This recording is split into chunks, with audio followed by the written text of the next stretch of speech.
My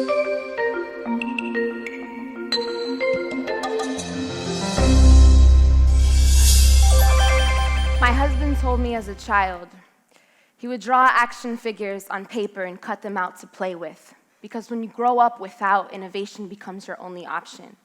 I'd like to share with you today how I use poetry to help people in need for innovative purposes. When I was in elementary school, I used to go every other month with my mom to her school in Miami. It was in an area called Pork and Beans neighborhood. It was a really rough area where a lot of youth, they were impoverished, they were in need, and they would even jump house to house, sometimes having to share each other's underwear because they didn't have a stable place to stay. Being exposed to these kind of kids made my heart open and vulnerable and longing, wanting to give back to them. I grew older, I fell in love with the arts, specifically poetry and spoken word, and I used to write about a lot of different issues. It wasn't until high school where I was going through a really difficult time, which many of you may have experienced, where my father left out of my life, he disowned me, and I was going through a very tragic moment. I reached out to spoken word as well as God, and I found my voice. And I even found a local nonprofit organization called Right Side Poets in Fort Lauderdale, Florida.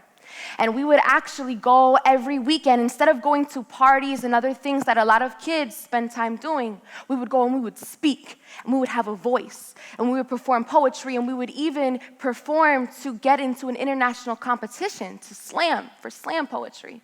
But not only that, as I grew with my spoken word, I found opportunities where my leader, Ray Dominguez, he actually allowed me to have an opportunity to facilitate poetry workshops in schools, in art institutes, and in juvenile detention centers. And I thought at that moment, man, one day I would love to do the same and be that leader like Ray, driving around the youth to take them to do it. And so through time, I continued.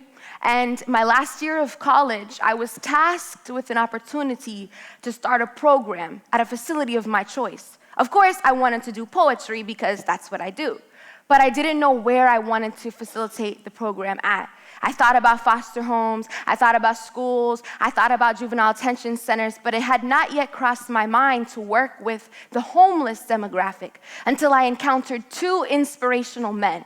When I moved to Orlando, Florida, about 4 years ago, I used to walk around a lot to Lake Eola area and I'd get inspiration, interact, and write. And I actually met two inspirational men, both homeless. The first man, he never asked you for anything. He wouldn't ask you for food. He wouldn't ask you for water or money. All he would do is say, "Do you have a pencil? Do you have a pen?"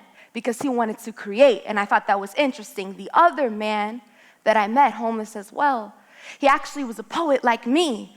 And so he put his poem in a frame and he offered it to me for income and said, "Hey, would you like to buy my poem?" And I realized at that moment that it was that type of innovation that is so necessary and cutting edge to make a difference with this type of demographic. So I said, of course, I'm gonna work with the homeless. And so it was so that I developed the program called Speak Out before I started my nonprofit at the Coalition for the Homeless in downtown Orlando. We got a chance to work with a lot of men and women who were in and out of prison as well as being homeless.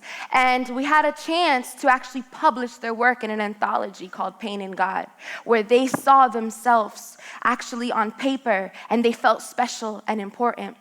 And a lot of times, when you think about the homeless demographic, you think about what are the things that they need. Okay, they need food, they need water, they need shelter, but what you don't think about is a creative outlet, is an opportunity to be heard, to just be acknowledged as a person. Yes, I'm living through a situation, but let's not forget I'm a person and I need to process this. And so poetry and spoken word is an opportunity for them to do that. There is a psychologist by the name of Abraham Maslow, and he actually developed a 5-tier model of basic human needs. It's grouped into 3 categories: basic, psychological, and self-fulfillment. Self-fulfillment is actually the top need, which means that as humans, a part of our needs is not only to have all of those things that we think of are automatic, but also to feel creative, to feel fulfilled. And everything that we do is supposed to make us feel whole, to make us feel feel like we have a purpose, that we're not just waking up every day and doing things because it's a routine, no, but because something is driving us to do that. And so I was driven to start a nonprofit organization. And I was driven to start Exodus United, A Way Out Together, to help youth, because I wanted to continue to work with the at-risk community, but I wanted to start young. I wanted to start with a population that I can help mold, and so I continued to work with the homeless demographic. I am now facilitating workshops, poetry and pedagogy workshops, at the Covenant House, among other facilities, which is a homeless youth shelter in Orlando. And we actually go and we speak to these young people, and we have a chance to work with them and have them write poetry. And I realize that every time we're doing this and every time we have an opportunity to work with them, they are reaching their self-fulfillment. We received a grant, a sponsorship, and we got into a studio. We took a whole bunch of youth to a recording studio, and they were in the booth recording. They were recording their poetry, their raps, their songs, and to see them feel inspired, to see their eyes light up and their faces feel alive is something that I know is a feeling they have not felt in a long time. And it's not that we're giving them food or water or anything that they need on a daily living, but it's something different, something to make them feel like I should wake up tomorrow. I have purpose because I have a voice and I matter. And yes, I'm homeless and people walk past me, but I am still someone and I will be someone. And so this demographic has definitely made a huge impact on me, and I hope the same for you. And what I would like to tell you is that many times you have to think about the people around you. You have to realize that sometimes it's not just one thing they're going through, but many. When I've worked with this demographic, I've realized that not only a lot of these youth are experiencing the plight of homelessness, but some of them are actually going through a plight of human trafficking. Specifically, I encountered a young woman who I worked with, who she was being trafficked by another youth. And it was very difficult for me because I care a lot for these young people, and I assume many of you who work with these types of demographics, you can feel the same. And so they often tend to become part of your daily speech, and if you're a poet like myself, they become part of your writing. They become the subjects of your writing. And so I wrote a poem that I'd like to share with you. It's called To the Young Queen on Orange Blossom Trail. And here it is. To the young queen on OBT, your legs do not have to be lampposts to be the brightest lights on the trail.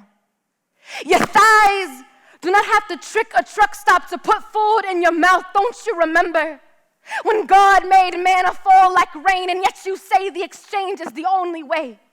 As if when with another man you can taste the wheat dissolve on your tongue, need I remind you? Birds have mouths and do not have the capacity to communicate with the Creator, yet their mouth still He feeds, and you keep thinking it needs. You have way too much value to let a man's hands crack your porcelain. Do not let the pressure stunt your growth. Do not lower your luxury, because there is nothing royal in conducting that type of activity at the Royal Inn and the Roach. That be all in those stained bed sheets. Use the phone book to call me. Said you've been pouring tears out your eyes so much that you filled the tub up to the dirt ring with it, but you lied to me. Tell me you don't mind, even if it has you laid up in a hospital bed, because that one time and I have to be strong for you, but really, I want to take you and shake you and mix your rational up like a snow globe, because this isn't right, and I'm going to be the one to say so, but you say, Simba, chill, it's all right, I don't mind, but young queen, I do, and no, I will not let it go, because I'm going to throw in dice with your life, mess around and let someone make a t-shirt out of you, like R.I.P. to homeless bay on OBT, and when you count your dollars at night, I want you to stop at 12, because believe they're on to you, and at that point, you will no longer be able to pull the pavement like a comforter over your head. A motel will no longer be able to serve as your place of refuge. The night I became your Uber driver, it became way more than just poetry, community. We have a red light district trying to steal the innocence from underneath our youth. We have homeless teens trick-or-treating to make ends meet, but there is nothing sweet about letting another teen coerce you into one. I always knew the 528s could bring the road rage out of a person, but I never knew knew just how much traffic Orlando really had. I wish I couldn't smell you in the bark of every passing palm tree. I wish the streets never extended its arm, never clothed you in cement and pawned you for cash like it was some kind of pimp. I shook uncontrollably when you shared with me how you could pay for things like a place to sleep or your nails. I'm not here to judge you, but to love you and to tell you that there are other ways to shine than just being a streetlight. If only you knew, you are just so much more than that. Thank you.